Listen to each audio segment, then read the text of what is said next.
चौपायों में से सबसे बेहतर जो गोश्त है वो भेड़ का है या बकरे का है, लेकिन इसमें वो होना चाहिए जो बिल्कुल नोखेज़ हो, बिल्कुल जवान हो, बूढ़ा जानवर ना हो।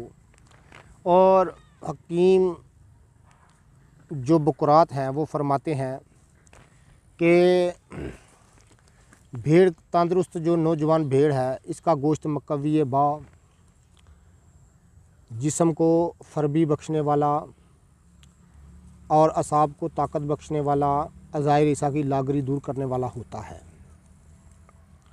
उसके बाद मैं कौल अर्ज़ करता हूँ आपकी खिदमत में अली बिन रबन तिबरी का। अली बिन रबन तिबरी चूँकि एक शोहरा फाक तबीब है, दुनिया के नामवर अतबा में उसका शुमार होता है। अली बिन रबन तिबरी फरमाते हैं